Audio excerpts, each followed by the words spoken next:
This plot, after a terrifying kidnapping ordeal, the female protagonist, Nora, a suction Drake, is rescued by the enigmatic Xavier. However, upon waking up, she finds herself in an unfamiliar environment, with everything strangers to her. To her shock, she discovers Chess wearing a massive gray shirt that clearly isn't hers. What secrets lie behind this kidnapping? And what role does Xavier play in it? Is he truly protecting her, or does he have ulterior motives? All these mysteries make one eager to uncover what happens next. Chapter 14. The chestnut waves cascading over my tense shoulders swayed with each determined step as I stormed away. Fury coursed deep through my veins, mingled with an undercurrent of hurt and disbelief. How could Elliot, one of my closest friends, even entertain the notion that it jeopardized their safety for my own selfish pursuits? It was unfathomable. My feet carried me farther than it intended, leaving me several blocks from my apartment. The cool evening air did little to soothe my frayed nerves as I grappled with the conflicting emotions swirling within me. Anger still dominated, but beneath it lay a deep-seated disappointment in Elliot's judgment. I couldn't bring myself to return home, yet I hated the thought of asking the others to leave when they weren't all guilty of doubting me. After wandering the streets aimlessly for a quarter of an hour, the buzz of my phone cut through my tumultuous thoughts. I fished it out of my pocket, my fingers trembling slightly as I unlocked the screen. A message from Ariel appeared, urging me to come back. Before I could process it, two more notifications arrived in rapid succession. I halted mid-step, my eyes scanning the series of messages. Noah and Elliot left. I'm going after them to speak some sense into them. They're too angry to understand. But you did nothing wrong. Nora, go back home. You'll return later tonight. A small, involuntary smile tugged at my lips as I read Ariel's supportive words. Her understanding nature was a balm to my wounded spirit. With a deep sigh, I turned on my heel and began retracing my steps homeward. As I walked, my anger began to ebb, replaced by a more nuanced understanding of Elliot's behavior. Deep down, I knew his intentions weren't malicious. His worry, while misplaced, stemmed from a place of care. As the eldest in our tight-knit group, Elliot had always shouldered a self-imposed responsibility for our well-being. The years of friendship and shared hardships had only intensified his protective instincts. Though he never admitted openly, we all recognized and respected his overprotective tendencies. Still, the sting of his words lingered. After spending such a wonderful day, a rare reprieve from the constant vigilance that had become our norm, I had hoped to share my joy with my friends. Instead, I was met with criticism and hurtful accusations from the last person I expected. The contrast between my earlier elation and current dejection was stark, leaving me emotionally drained as I approached my apartment building. I had the right to be mad. I tried to reason with the slight guilt I felt inside. I was snatched back to reality a second later as my phone began buzzing in the palm of my hand. I glanced at the screen and Elliot's name flashed as the caller read. Out of poor pettiness, I let it ring for a few seconds longer, then clicked decline. The LL teach him. I thought. The sun was beginning its descent, turning the sky a bright shade of orange and yellow. The warm colors almost mocked me, as if encouraging my fury and indirectly telling me to grasp on to the anger that was gradually dissipating.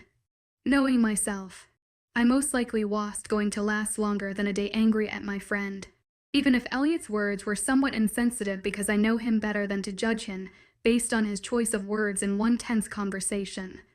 Minutes later, my apartment building came into view. I sighed in relief, the heels of my feet taking in despair. I'm definitely soaking myself in the bathtub. I know where Ariel stashes her bath bombs. I instantly thought to myself, an evil grin sneaking its way onto my features. I jogged over the 4 steps leading to the front door, and waved a gentle greeting to our night guard, Paul, who sat behind the front desk. He immediately recognized me and offered a wide smile, gesturing me in. I took the elevator up to my floor, then reached my front door. knowing no one was in. I fished for my keys from my purse and unlocked the door. Once I stepped inside, a warm gush of air greeted me. Involuntarily, I scrunched up my nose and distaste. I was never a fan of summer heat. Following the source of the wind, I found the living room window half open and ran to close it shut. The whole place smelled like summer, which some might appreciate, but it was never my taste. Moving to the coffee table set by the couches, I immediately went to work on the scented candles, lighting them up to give the place a cozy lavender scent. My feet worked on their own, leading me towards Veil's bedroom, and then her bathroom. The bathrooms of our apartment was probably my favorite part of the entire place. They were huge, with marbled counters, sink, and bathtub. Ariel decorated hers with loads of scented candles to light up before soaking in the tub. I went to the sink and pulled open the doors of a cabinet underneath, exposing a selection of lush bath bombs. I grabbed a rose, scented one, and then hurried out towards my own bedroom. Once inside my own bathroom, I began to fill the tub up with warm water, and I took out my phone and set it beside the tub in case I get any important calls, then headed back into the room to find a comfy and fitting outfit for later. I settled for a pair of black sweatpants and a plain light pink t-shirt.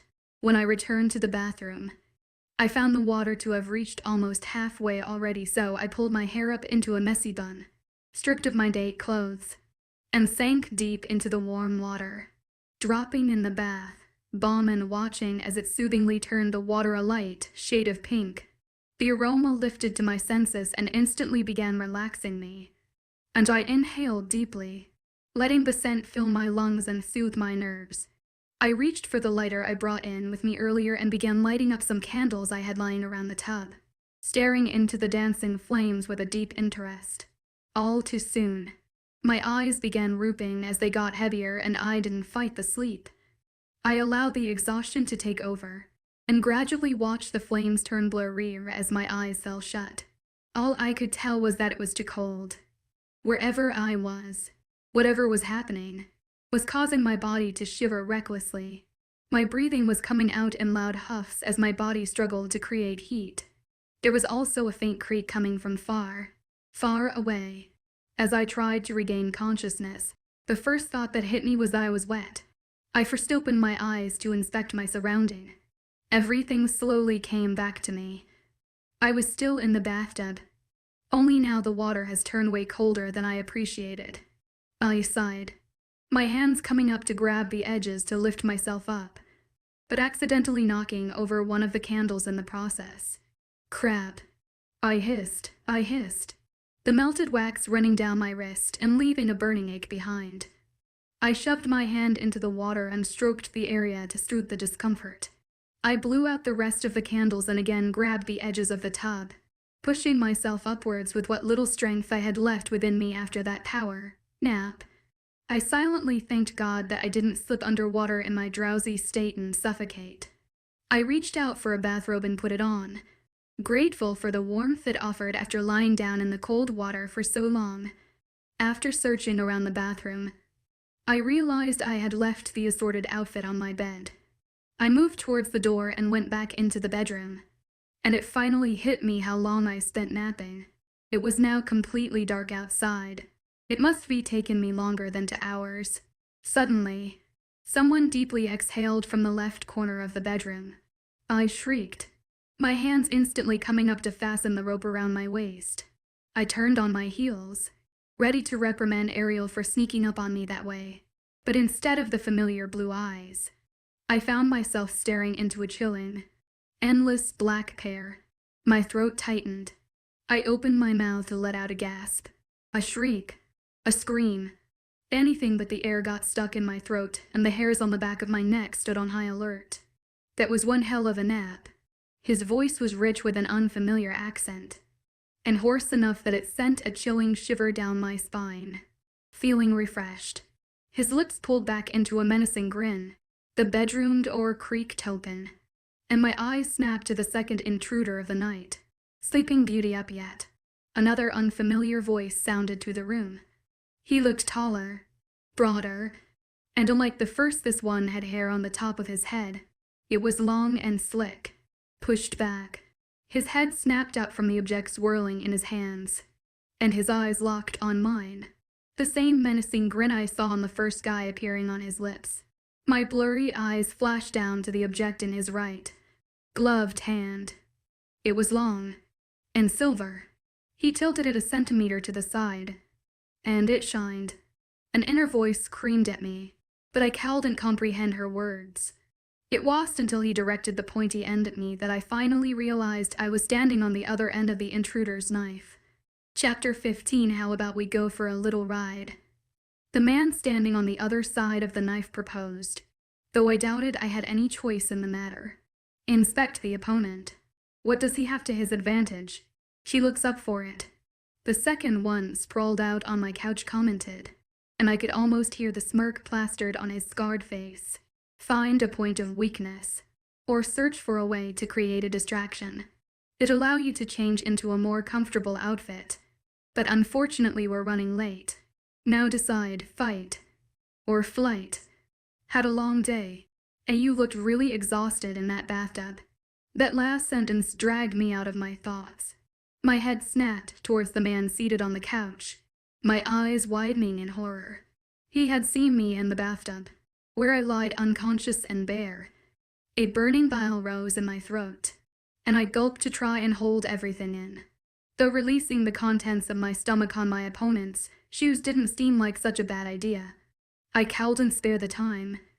Their advantage was definitely their muscle, and they were also armed. In my distressed state, I couldn't bring myself to inspect any point of weakness, nor could I arrange my thoughts to fish for a distraction. Control your breathing. The only way out is by maintaining a calm mental state. I breathed in, feeling my lungs expand and a shiver run down my spine. Straightening my back up from the slight crouch I had gone into earlier in automatic defense position as a result of standing on the other side of a pointed weapon. Here's the thing. Bella, my opponent spoke as he began to lower his armed hand. Through his pronunciation, I recognized his accent as Italian. My hand here is growing tired, and you seem smart enough to not pull a stunt you'll regret later. He stared back into my eyes, pausing for a second to fit behind his words. So you'll play the gentleman here. His sentence was interrupted by a mocking scoff from the corner of the room. He glared at the man seated before turning back to me, raising his armed hand. He swirled the knife around as if showing it off, and slowly tucked it at the waist of his black jeans. No knife, no stunts, weak point. I reluctantly nodded my head, pretending to accept his deal. See, can I just know one thing? My voice came out in a whisper, and it sounded deeper, like I was suffering from a sore throat. It's Pink's, the man on the chair exclaimed, throwing his arms up in mock glory.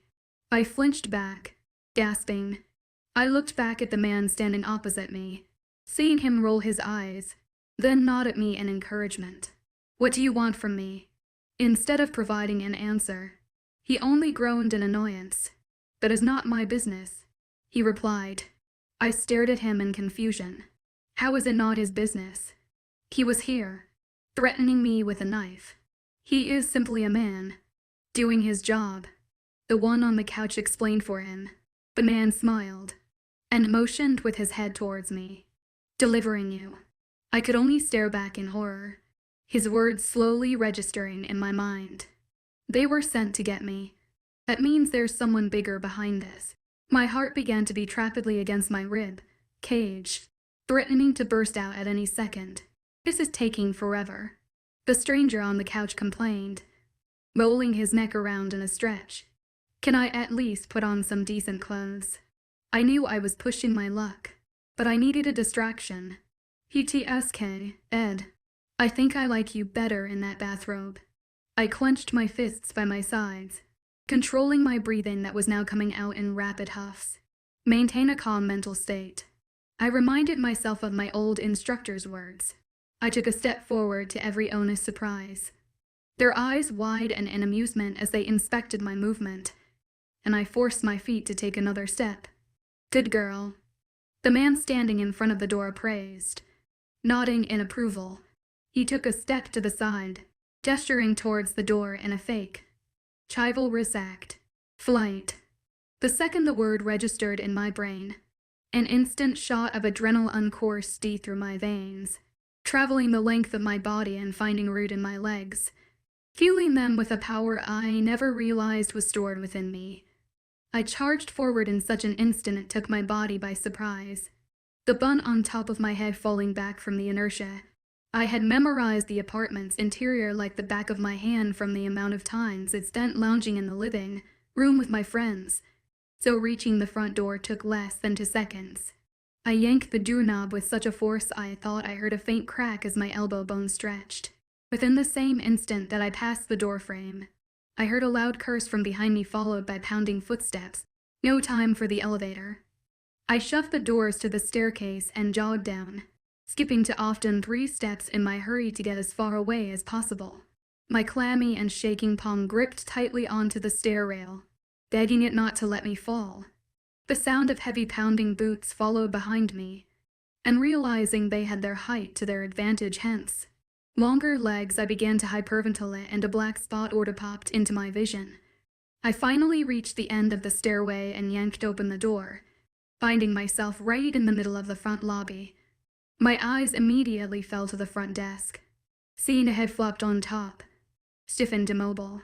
My heart drummed to a beat so rapid I feared it might stop all at once. My throat tightened as I recognized the neatly combed black hair Paul.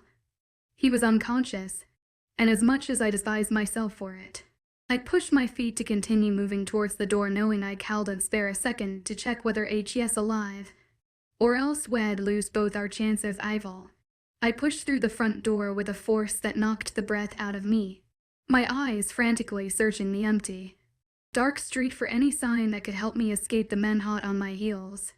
I could hear their yells coming closer by the second, so I charged forward into a sprint down the street, my eyes still searching for any passersby. I was suddenly jerked back by the top of my robe, exposing my shoulders, and roughly hauled over a stiff shoulder that dug into my stomach, knocking the breath out of me. My eyes adjusted to the unexpected change, and I found myself staring at the back of moving boots, stretching my right leg back. I first stepped forward and kneed my kidnapper in the ribs, earning a pain doof as it knocked the breath out of him. However, his grip only tightened on the back of my thighs as he continued jogging away. Raising my head, I tried to open my mouth to scream for help, but a sudden click had me pulling my lips back together. I strained my head to identify the direction of the noise, and it seemed to come from behind me. Before I had any chance to comprehend what was happening, I heard a sharp, contained pop, followed by a deep groan and the thump of a heavy object as it plummeted to the ground. A second later, the same noise echoed again. Only this time it caused a slight vibration beneath me and the man's grip on my legs loosened, his body slipping away as he collapsed in the middle of the street, pulling me down with him. I found myself falling face forward on the ground, my head roughly colliding with the asphalt.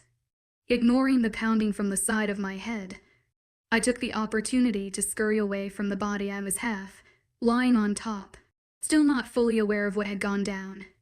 On my hands and knees, I scampered away from the 2 culprits until I was a good 3 feet away, before the exhaustion wearied me down, with my blurred vision the result of both my frantic tears and the collision with the ground. I turned around to face my fate, expecting the 2 men to be towering over me, ready to snatch me away, but through hazy eyes, I found them both sprawled out in odd angles on the asphalt, their bodies frozen. I traced their bodies to find them each bearing a bloodied wound. My eyes then fell on the third party, which my brain finally came to acknowledge.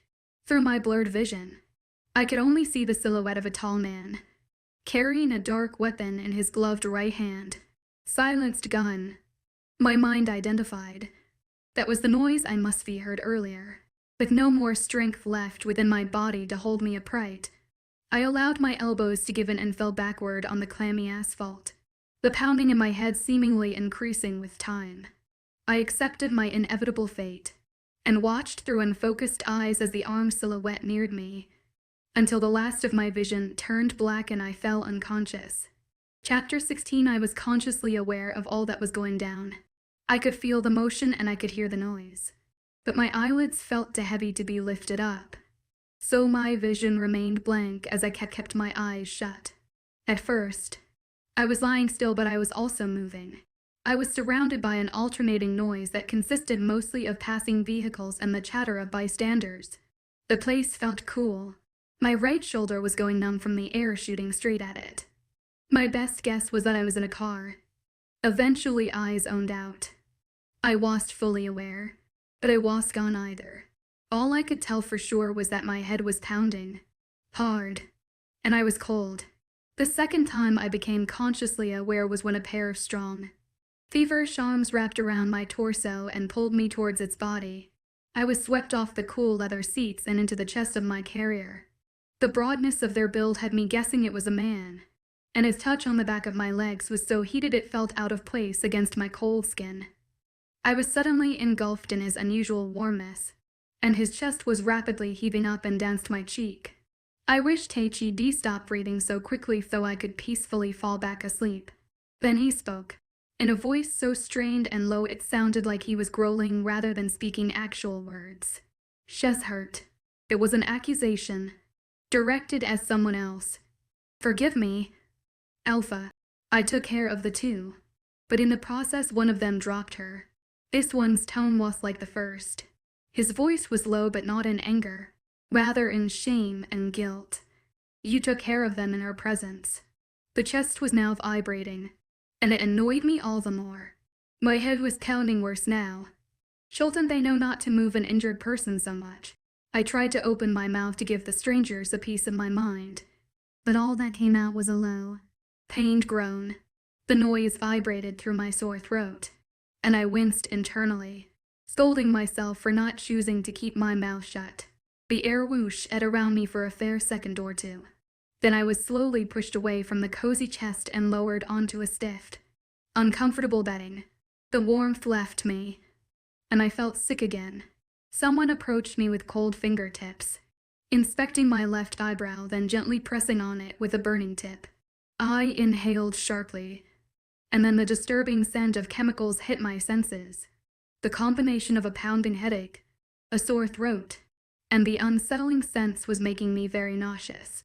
So I decided to shut them all out with some sleep. I let go of my fight against unconsciousness, and allowed the darkness to completely engulf my senses one more time.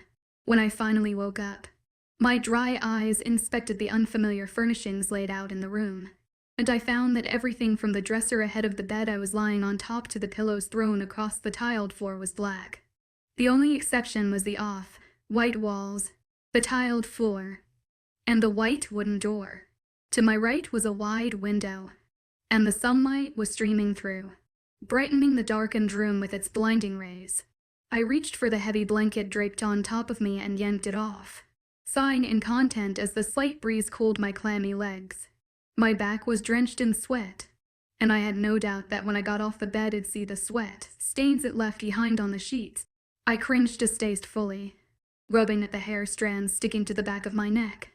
I moved towards the end of the bed, dropping my bare legs over the edge and nearly hopping down. It felt like I was lying on top 3 mattresses set over one another. The bed was way higher than what I was used to. As I stood tall in my unfamiliar surrounding, I tried to put together how I had gotten here. Or rather, where here was.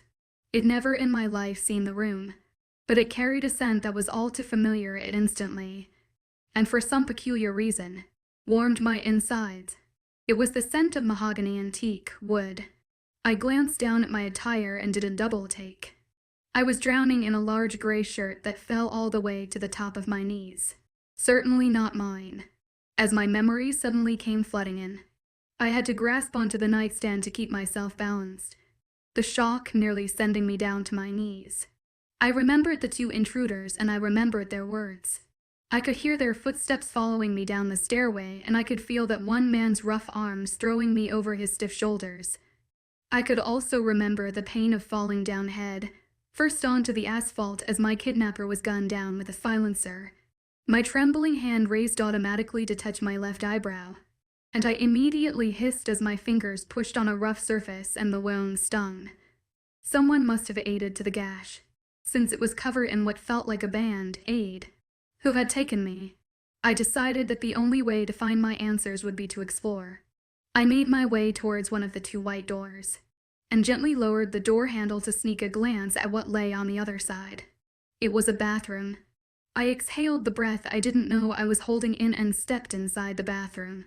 The sight of the wide, inviting shower stall distracted me from all my worries, and I felt an immediate need to hop under the fresh water and rinse away all of yesterday's worries and today's icky sweat.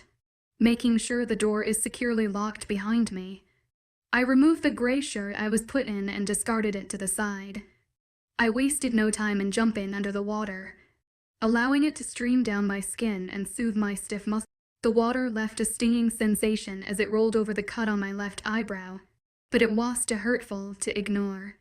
After a fair minute or two, I searched the stall to find the mini containers of shower gel and shampoo. They smelled fresh and earthy, like a mixture of wildflowers. When I stepped out of the shower stall, I felt like a brand new person.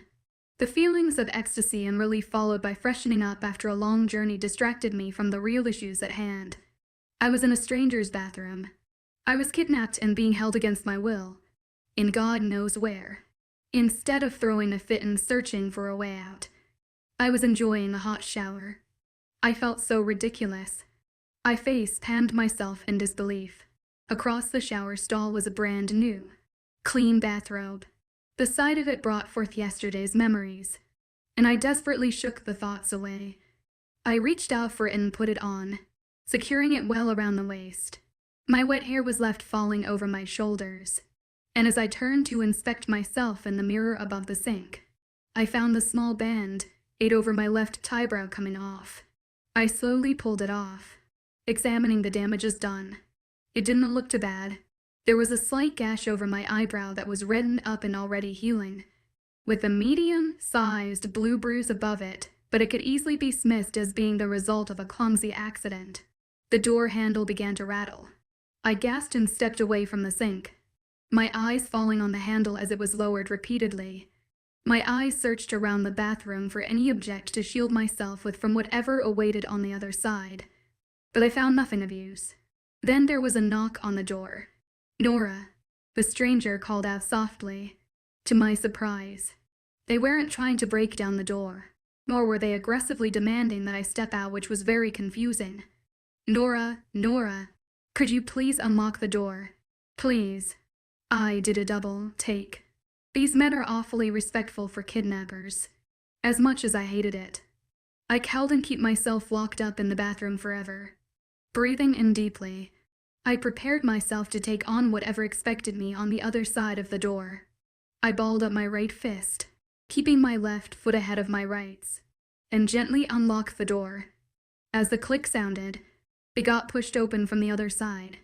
I stepped aside to let the door fully open and gasped as my eyes fell on the man standing behind it, looking all too familiar. "Xavier," I shrieked. He was the one who ordered my kidnapping now. My breath got stuck in my throat. "Are you all right?" he asked. All right," I exclaimed in disbelief. His eyebrows furrowed in confusion and he took a step forward, reaching out for me. Simultaneously, my right fist raised higher in warning. His gaze locked on my tightened fist, and he raised his hands up in defense. "I'm not going to hurt you. Nora, did you do this?" I was yelling now. "Did you plan this?" No. He was shaking his head frantically. "I can explain everything. Just calm down." I chuckled humorlessly. "Are you seriously asking me to calm down?" That was plain idiotic. The situation practically screamed freak out. Xavier shook his head. "I understand your distress. Believe me. But you must allow me to explain." He took another step forward, and without a second of hesitation, my fist imitated his movement. It swung forward, aiming directly at his left jaw.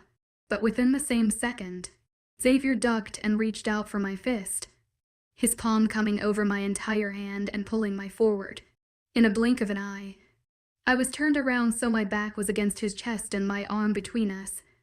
Captured behind my back, I blinked, I blinked, still trying to comprehend how fast everything transitioned.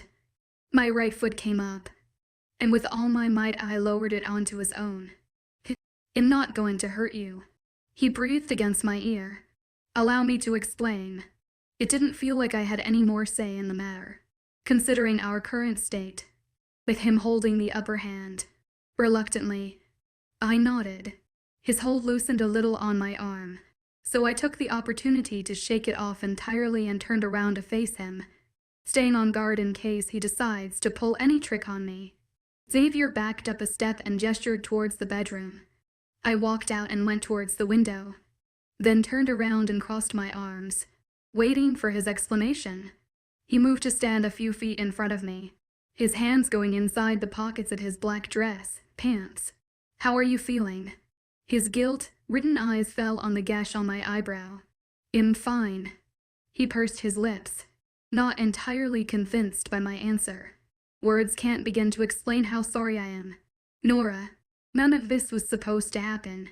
I could feel the pain behind his restricted voice, though I wasn't sure what the reason behind it was. "Why are you sorry?" "I thought you had nothing to do with it." My back stiffened in alert. "Not the way you think I do. I didn't order those men to kidnap you, but I might have been the reason behind it," he explained. I frowned in confusion.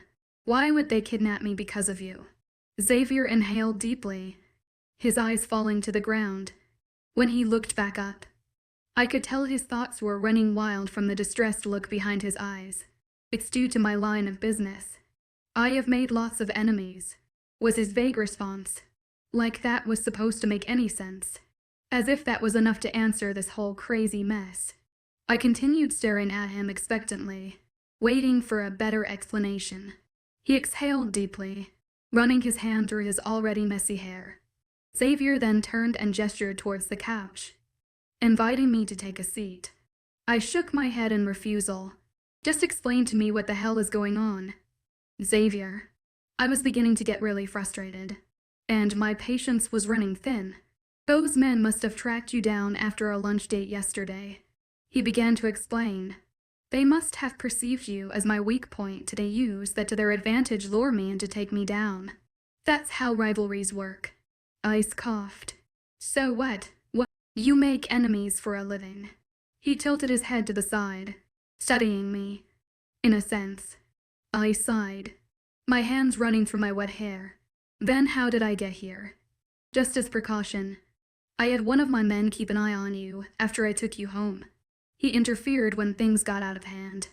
My head snapped to him so curtly, I worried I might have cracked a bone. "You had someone watch me." Xavier nodded hesitantly. "Just for precaution." "Precaution," I exclaimed. "When I agreed to have lunch with you, I was not signing up to be followed and watched by a random man.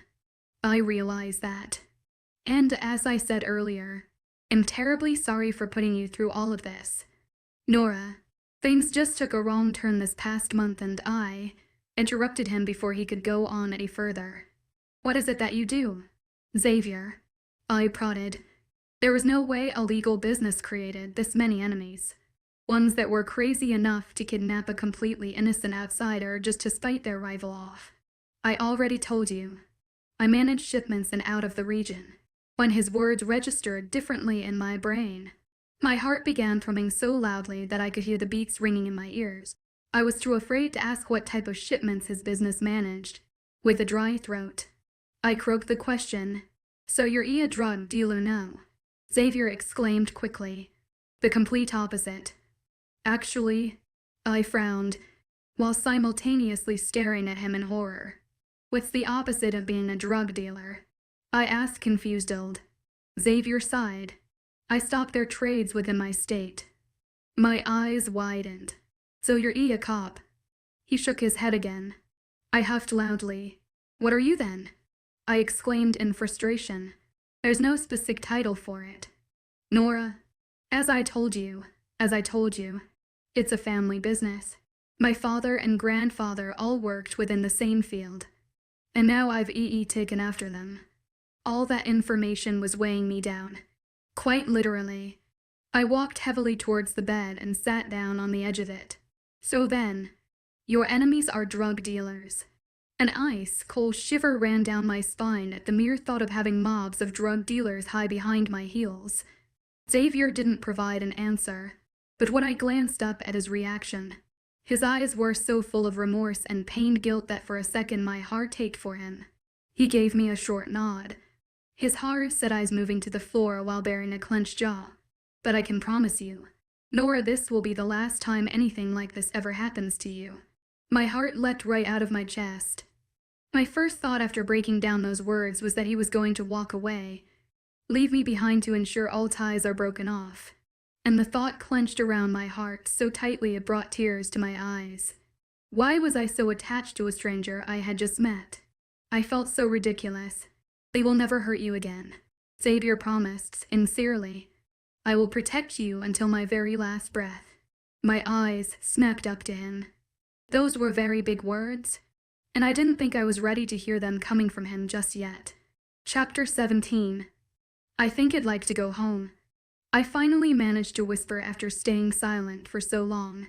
Xavier glanced up from burning daggers at the floor, his jaw so clenched I feared he might break his teeth. His worried eyes studied me for a fair minute, searching for warning signs behind my eyes. There's one more thing we should discuss, he proclaimed. What is it? My heart began to race again. It seemed to do that quite often lately. His hand came up to stroke the stubble growing on his chin, and his eyes roamed around the floor as if in preparation to whatever he was going to say. That only seemed to increase my angst. When he finally looked up, his deep silver gaze captured my own in a captive hold. I believe it might be safer for you if you returned to Indiana with me. I was so distracted and bewitched by his heart-warming gaze that my ears failed to capture the words leaving his mouth. What? I whispered. But a second later, my ears managed to pick up on the echo of his words. It took my brain a few seconds to long to fully decipher the meaning behind them. What? This time, my question came out in disbelief. It's the only way I can maintain your full protection while simultaneously aiding to my personal affairs. I gazed at Xavier's facial expression for a whole minute, waiting for his serious persona to break with a huge smile and hear him exclaim, "Just kidding." But it never broke. So instead I broke out into a hysterical laugh. Xavier frowned worriedly, confused by my reaction. I took a deep breath to compose myself, holding my chuckles in. Are you seriously asking me to move to another state? With you? I was beginning to question whether this whole thing was even real. Maybe he was playing a prank on me, trying to impress me. Shouldn't we perhaps? I puckered my lips, stifling a smile. Wait till after the second date. Xavier's brows narrowed in disapproval, not enjoying my teasing. Imperfectly serious. Nora. The smile was swept off my face. Are you out of your mind? Xavier. I stood up from my seat on the bed to approach him, stopping a couple feet away. He was a fair foot taller than me, so I had to tilt my chin upwards to stare directly into his eyes. I am not going to leave my home and everything that I know behind just because some sad excuse of a mobster who failed in successfully delivering his products is holding a pathetic grudge against you. Xavier studied my facial expression for a while, taking in my words. It's not as simple as you think it is. Nora, he whispered, the frustration and distress evident in his eyes. I don't care. I took a step back, him going home. I turned to walk away, and in the process my hand brushed against the soft texture of my bathrobe. I glanced down at my attire and face, palmed when I realized this is my best option, since I have no clothes here. Sighing, I continued towards the door. I reached out for the handle to pull the door open, but was stopped when a hand slammed the door back shut. I spun on my heels to come face to chest with Xavier, who was standing tall behind me. His hand lowered from the door and fell to his side. The umpire deception. By Dwight Mason and E.Y. Dwight, as an undocumented changeling and forced to cause as a low-level witch. I hissed, ignoring the sparks igniting within my world from his unusually warm, close proximity. Xavier took a step back so I could lift my head up and meet his eyes. Let me at least drive you back. His shimmery silver orbs fell down to inspect my attire. "And let me give you something better to wear." I thought over his statement for a second. "You keep a spare pair of women's clothing in your home." There was a faint pang at my chest the second those words left my lips. "No, Nora, I don't." Xavier fought off a smile. "The best thing I can offer is a men's shirt and sweats." It was my turn to hide a smile. A relieved one, for that matter. I nodded in acceptance and stepped to the side, giving him full access to the door. Xavier chuckled once he noticed my relieved expression, and shook his head out of the door. A warm blush crept up my cheeks, spreading over my skin and nestling over my nose. He returned less than a minute later and handed me a pair of black shirt and sweats to sizes too big. I thanked him and returned to the bathroom, switching from my bathrobe to the new outfit. I turned to study my reflection in the mirror before leaving, and my eyes wide and in embarrassment noticing how revealing the black shirt was on me, considering it was made of a thin layer. My cheeks reddened as I began panicking. Maybe I could ask for a jacket as well. But who'd wear a jacket in this summer heat? I groaned loudly. I have no other choice. Reaching for the bathroom door, I pulled it an inch open, shoving my head through the small opening and searching for Xavier in the room. He was seated on the edge of the bed, his palms fisted on his lap as he waited patiently. His head snapped up when the bathroom door creaked, and I had to resist the urge to burst out laughing as I witnessed his reaction. His eyes wide and in horror as he saw a single head sticking out of the door, my body being hidden behind it. "Do you have a jacket?" I asked hopefully, praying he won't question my request. Xavier stood up instantly and cleared his throat. I have something. Let me check." And he walked out the door. I sighed and stepped inside the bathroom, closing the door behind and leaning against it. Stupid boobs. A faint knock sounded behind me.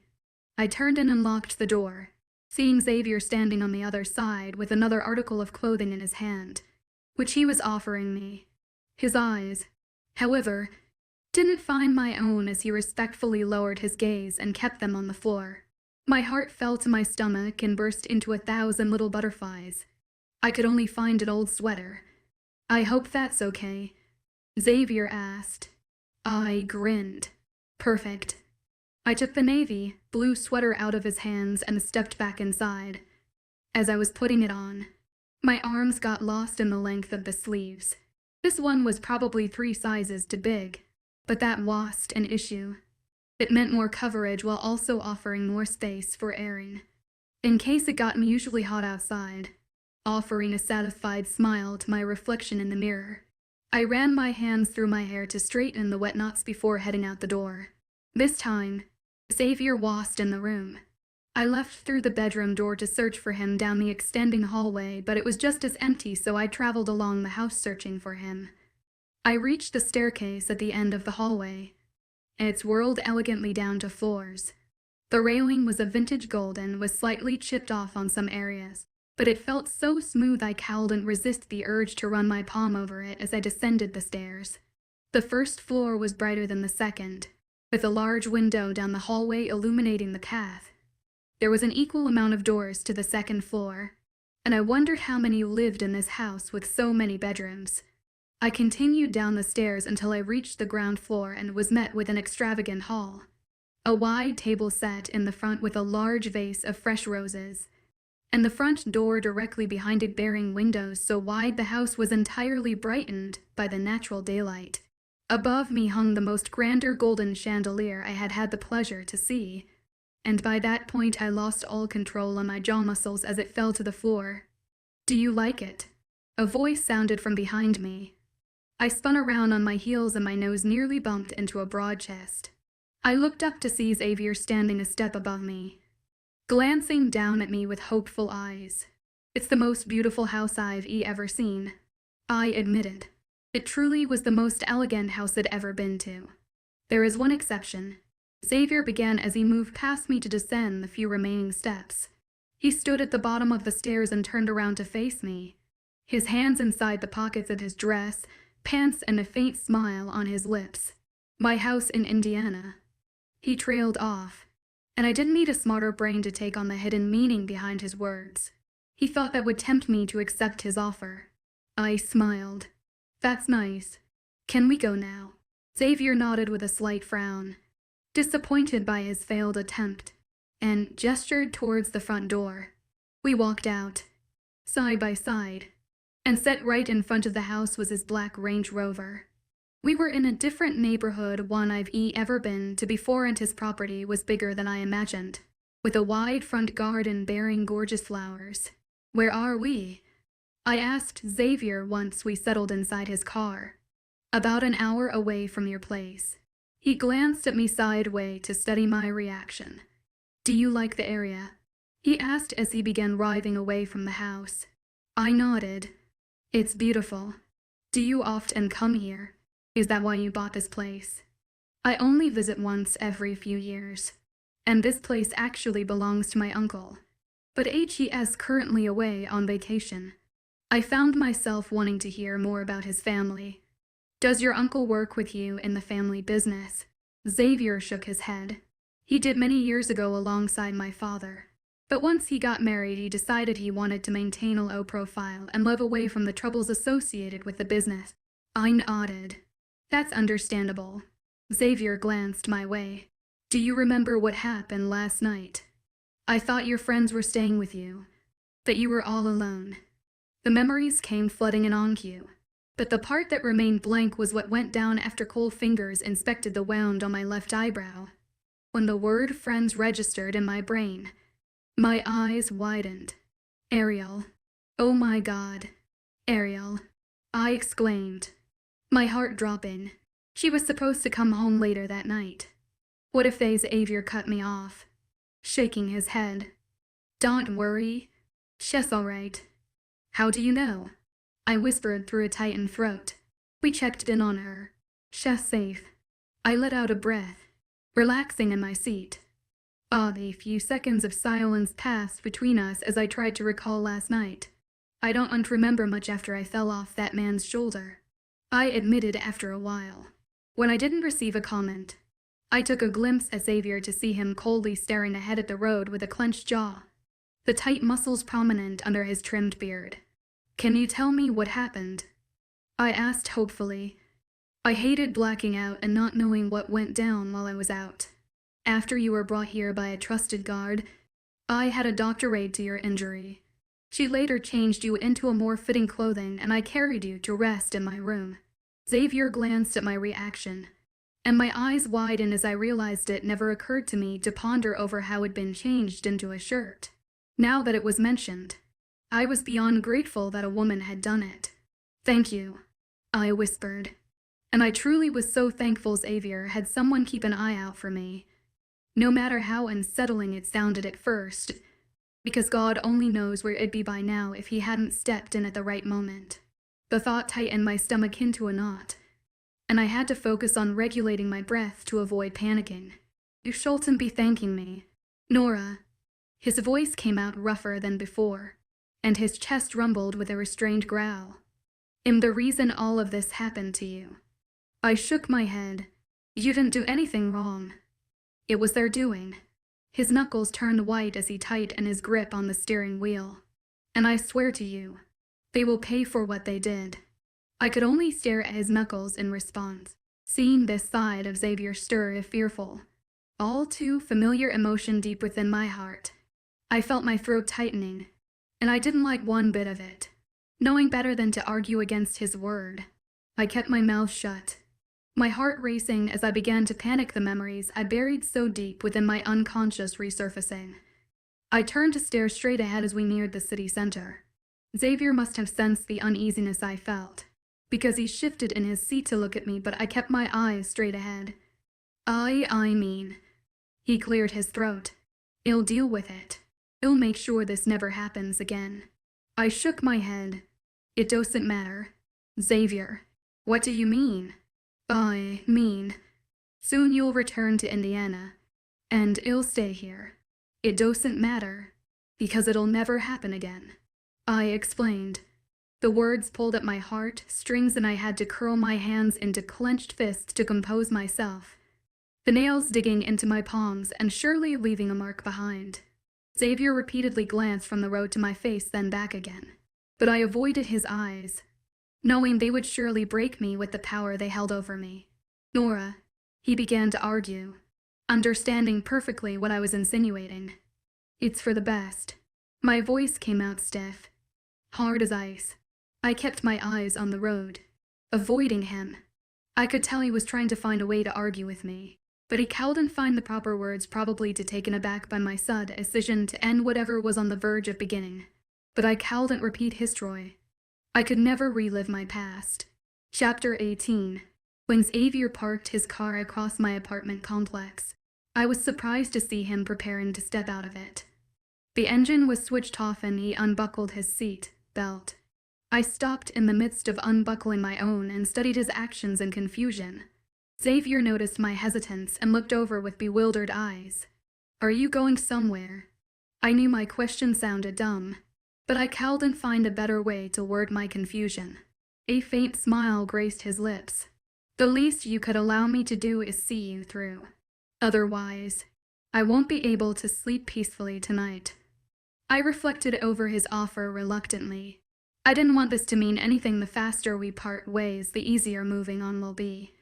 Plus, a bigger part of me worried what my friends will think of me bringing Xavier up to my apartment while wearing his clothes. Thinking about my friends brought back yesterday's unpleasant memories, and accompanied by them was a painful pang that rang through my chest. As childish as it seemed, I had an instant urge to disobey Elliot's orders just to piss him off. I knew for sure that if he saw me with Xavier he would flip, and I was dying to see him do just that. Sure, I reached out for the door handle, but not before noticing the wide grin that spread over Xavier's face, his contagious excitement radiating off of him and creeping over me so that I ended up smiling just as cheerfully. I glanced sideways at the street before crossing to the other side, Xavier following close behind. Once we reached the elevator, he hit the button, then waited patiently by my side, standing so close that our shoulders brushed occasionally.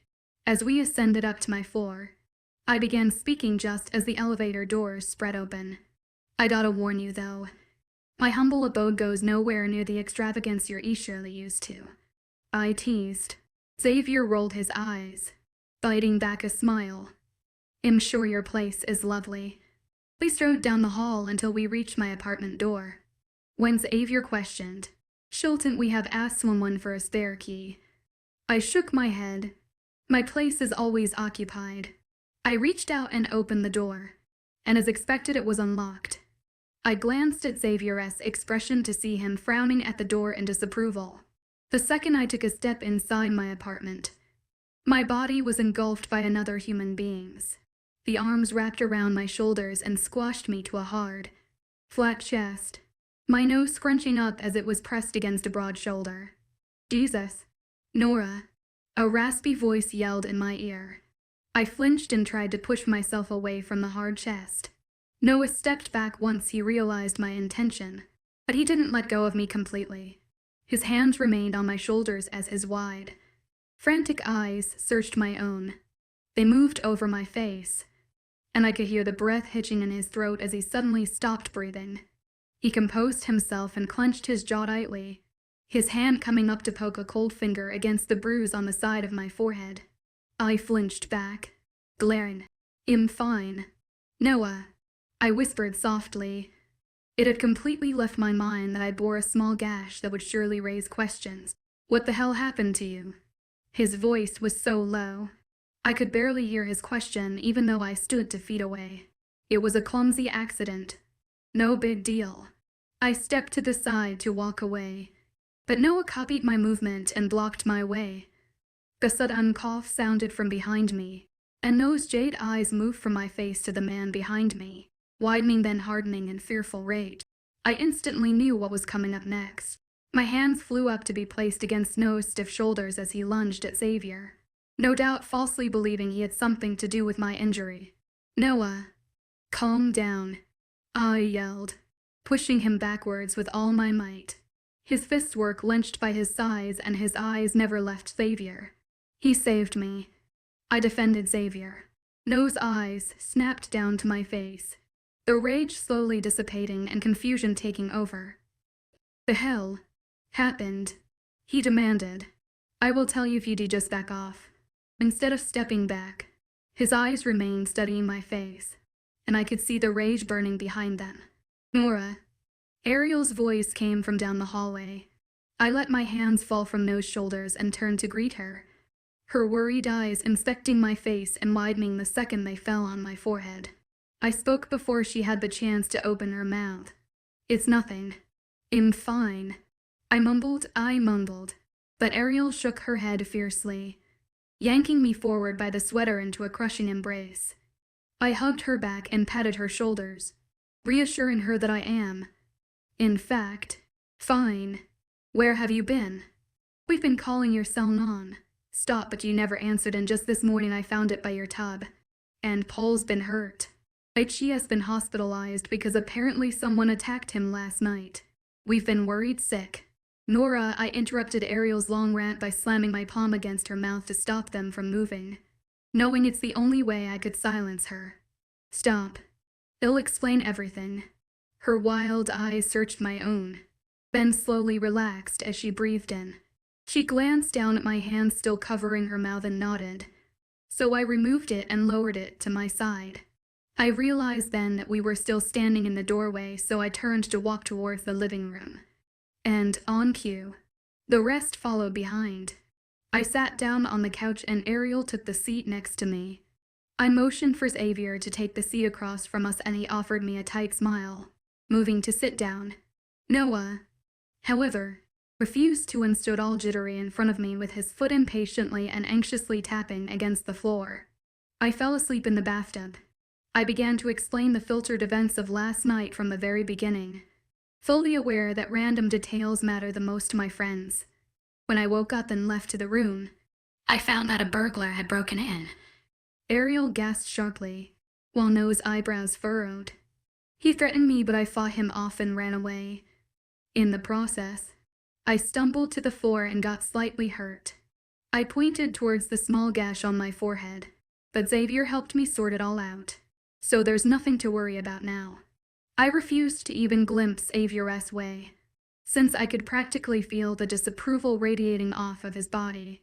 I had been thinking the entire ride back about what to tell them, and now that I was put on the spot, I realized that I couldn't have my friends worrying about me any more than they already were.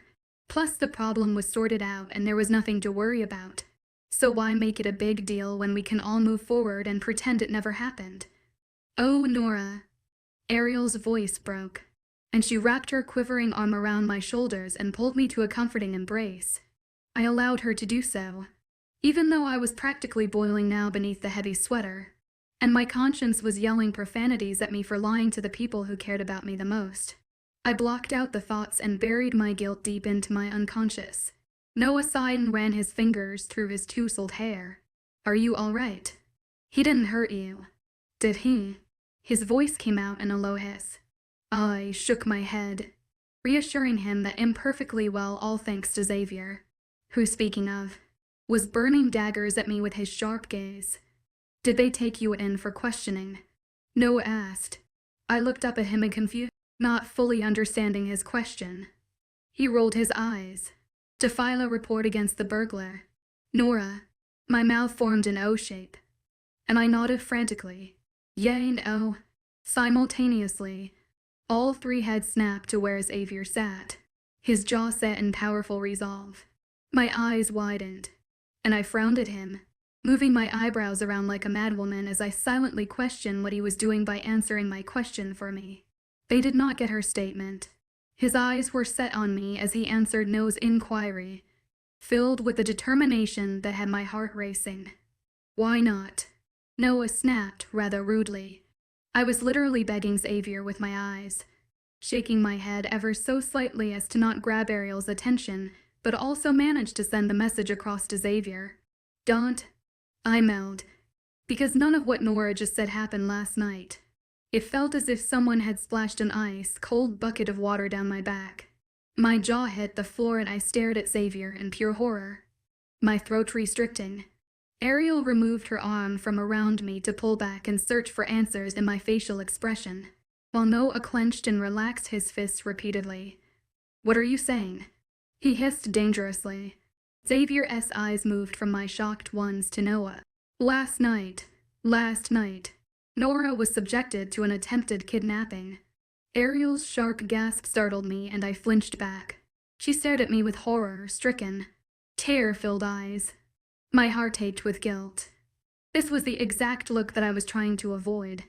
I was beyond livid. I felt a sudden impulse to strike Xavier across his perfectly sculpted face. After our date earlier in the day, I had one of my men keep a respectful eye on her for safe measures. He interfered when things got out of control and successfully ended whatever dangers lurked. Xavier finished explaining. My eyes were now stinging. Noah inhaled sharply and slowly turned around to peek at me. The second his eyes met mine, I felt my world crumbling as my heart clenched. His eyes were so cold and distant. I wished the ground could open up and swallow me whole as my guilt gnawed at my chest. "Noah," I called out for him. But he silenced me by turning around swiftly and heading towards the door. I jumped up from my seat, startling Ariel, and rushed to follow behind his steps. "Noah." Vampire deception. By Drake Mason and E.Y. Gwait. As an undocumented changeling, and forced to pose as a low-level witch. His footsteps came to a sudden halt and I nearly ran into his back. He turned around to face me. His eyes no longer those cozy pair of jade that I grew to love, but instead they held layers of pain resulted from betrayal and disappointment, and I could no longer hold back the tears as they tore through my guard and streamed down my face. "Please, don't leave," I begged, my voice coming out in a low whisper as it was so close to breaking. "I'll do exactly what you asked me to do. Nora, you'll back off," he said quietly, and I hated the low tone of his voice. I would have much rather had him yell at me for lying to him, to express his anger and disappointment in me on the spot rather than play the ticking time bomb that LL explode any second. I shook my head fervently. "No, I'm sorry I lied. I didn't want to worry you. Let me spare you the trouble, because you were right, it's your life. You should live it whichever way you please." But that he spared me no second look as he turned to leave through the door. My mouth hung open in pain shock, because not fight his words in any way. Instead, I stood frozen as I watched the front door get slammed shut and in the echo travel across my apartment, feeling like the tenderest part of my heart had been torn out of my chest. "Nora." Xavier's voice came from behind me, no doubt trying to play the sympathetic role and comfort me after single-handedly shoving everything in my life downhill. My pain instantly turned into boiling rage, and I spun on my heels so curtly and stomped over to him, stopping a mere foot away, my index finger shoved at his chest so roughly that I could feel my nail digging into his skin. But of course, "Get out," I said between clenched teeth. He shook his head, his palms coming up to defense. "Nora, I don't care what you have to say. Xavier, get out," I spat angrily. He hesitated again, standing still in his place, and I had to resist the urge to smack him and take all my anger and frustration out on him. "I think it's pretty clear that you're no longer welcome here, so leave." Ariel's voice sounded as she came up to stand beside me, her arms crossing over her chest as she glared at Xavier daringly. I was surprised to find Xavier not even sparing a glance her way. His sparkling eyes remained fixated on my own. I stood my ground and raised an eyebrow, waiting for him to make a move. Eventually, he gave in and took a step to the side. "See you soon, Nora." With that he stalked towards the front door. I couldn't find it in me to give a snarky remark about how he never will. Detained by No's departure, and already fishing for ways to make it up for continuously lying to him, I had never felt like a bigger jerk. Ariel sensed my unease and gently grabbed my arm, directing me back towards the couch. I sat down beside her, my eyes fixated on the floor and my mind running wild. Lying to him like that was wrong. "Nora, we all know that," she started, "but we'll find a way to fix it. Don't worry." Having my best friend's support at a time where I deserved it the least did it for me, I broke down into pain sobs and crushed my body into Ariel's. My arms wrapping around her shoulders tightly assured me, and stroked my hair the way she always did whenever my damned luck took its toll on me.